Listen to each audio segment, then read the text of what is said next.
guys, welcome back to my YouTube channel. Today we have this beautiful factorial problem to solve, and the problem is n plus 6 factorial divided by n plus 2 factorial is equal to 1680. What will be the value of n? So first, I want to say that for this question,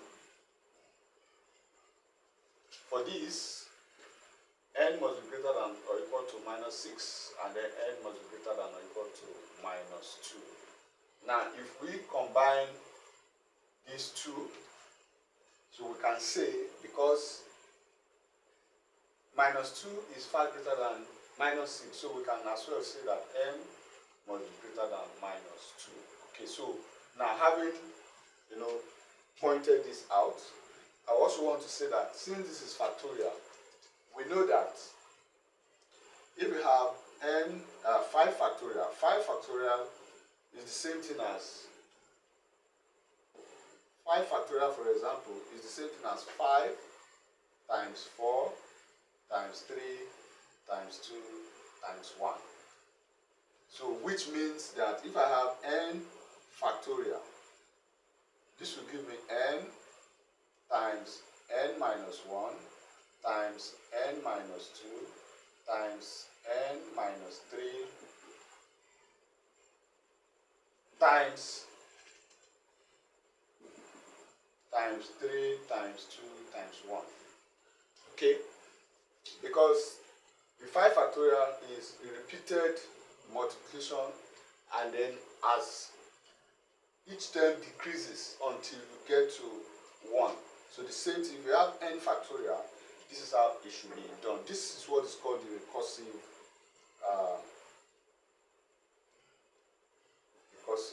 rule. Okay, this is what is referred to as the recursive rule. So, having laid this foundation, we can go ahead and solve this. And so, because the denominator is n plus 2 factorial, so we are going to expand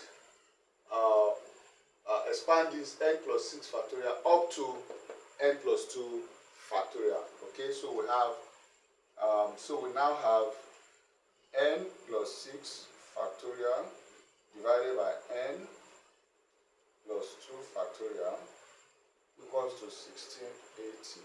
So this is going to give us,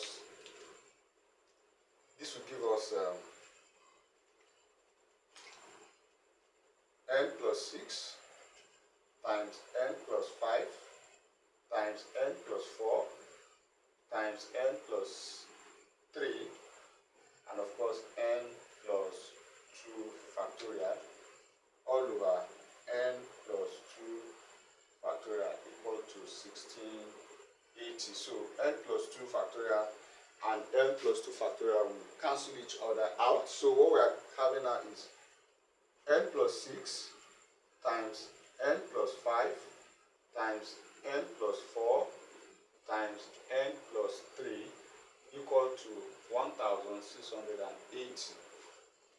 So I'm going to move over to the other end. So what I'm going to do is that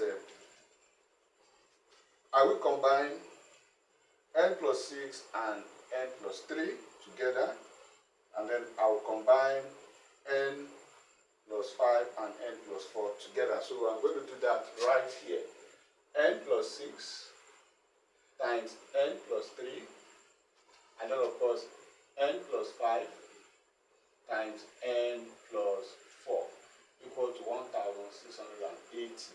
So I'm going to multiply this and then multiply this. So once I expand this bracket, I'm going to get n squared. I will get n squared plus 9n plus 18. And then on opening up this bracket, I get n squared plus 9n plus 20 equal to 1680. Now, there's something that we need to do here. You see this 18, the constant term in both brackets.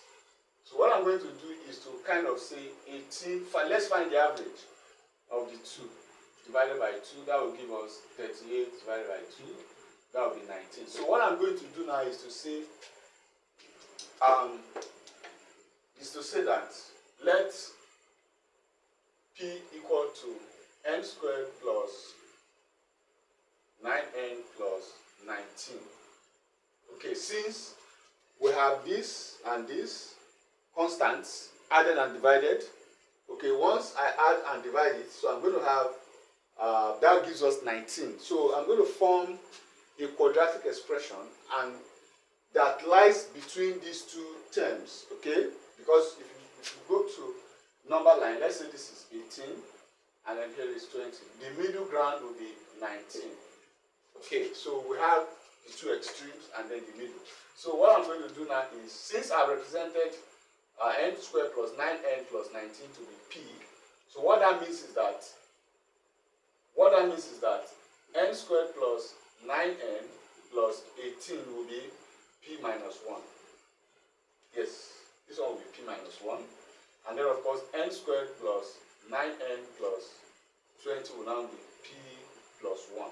So this expression, or this equation, now becomes p minus 1 times p plus 1 equal to 1680. So this expression is difference of two squares. This is called difference of two squares. So once I bring it together, I'm going to get p squared minus 1 squared. Okay, so which now gives me 1680. And this will give me p squared minus 1 equals to 1680. And then if I move this to the right hand side, so p squared will equal to 1680 plus 1. So p squared will give me 1681. So 1061. So from here I can say I want to find the square root. So p will give me that. I want to find the value of p. That will be p equals to plus or minus square root of 1681. So that means plus or minus 41. So that is the value of p. And don't forget that p is the same thing as this. So I'm going to come over to this end here and continue the solution from this end. So let me continue the solution from this end. So that from that end I'm going to have p to be equal to plus 41 or p equal to minus 41. So if we come back to this equation, so that means that n squared plus 9n plus 19 equal to 41, or n squared plus 9n plus 19 equal to minus 41. So I'm going to form two quadratic equations from here. So that means we have n squared plus 9n plus 19 minus 41 equal to 0, or n squared plus 9n plus 19 plus 41 equal to 0. So let's see what this will give.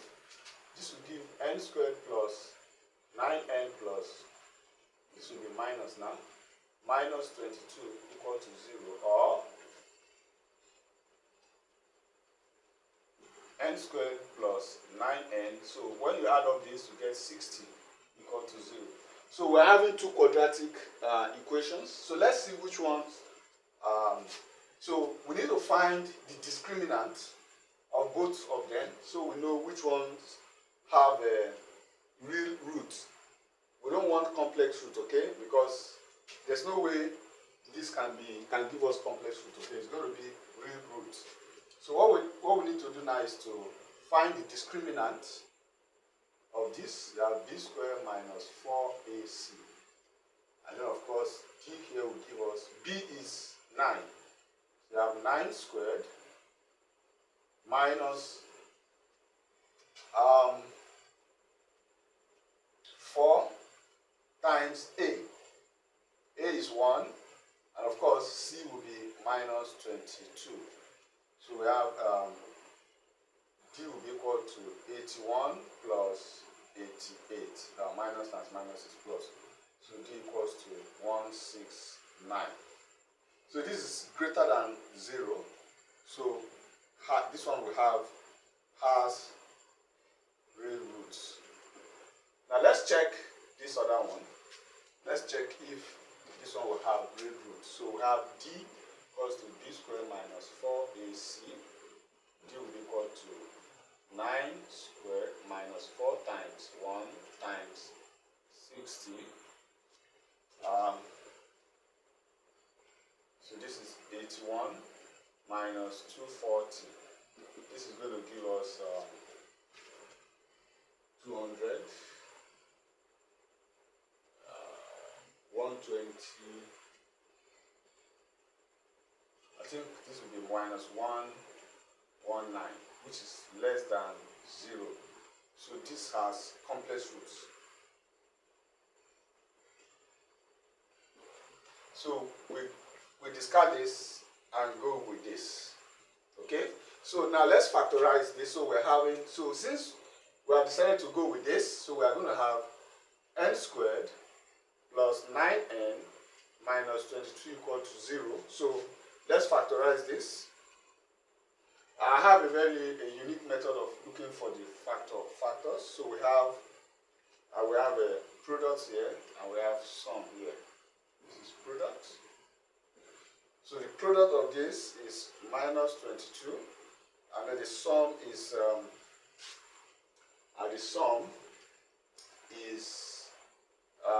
plus 9.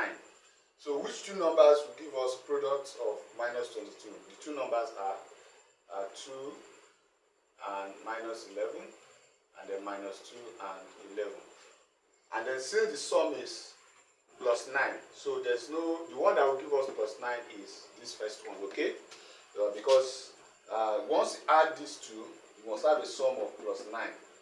And then the second option will give us minus 9. So the product will be, and the factors now will be minus 2 and 11. So let's use this to factorize this. So we have n squared minus 2n plus 11n minus 22 equal to 0. So we have n bracket n minus 2 plus 11 bracket n minus 2 equal to 0. So let me move over to this end. Let me move over to this end. So from that end here, we're going to have it that so let's see, we have n minus 2 common, so we have n minus 2 common, and then we have n plus 11 equal to 0. So once we have this, okay, so sorry, let me repeat that. We have, let me repeat that please, so that we have n, so here n minus 2 is common, so it's going to be n minus 2 in bracket n plus 11 equal to 0. So this will give us n minus 2 equal to 0 or n plus 11 equal to 0. So here n equal to 2 or n equal to minus 11. So this is at the solution set. But from what we stated earlier, n must be greater than or equal to minus 2. This is clearly less than minus 2, okay? And so this is the solution we'll take. So n will be equal to 2 for this problem. So n will be equal to 2. And then of course, so there we have it. Please subscribe to my channel, like my video, give me a thumbs up, and then of course, comment. So if you are just coming across my channel for the first time, please, I will encourage you to please subscribe, and then of course I'll see you in my next video. Thank you.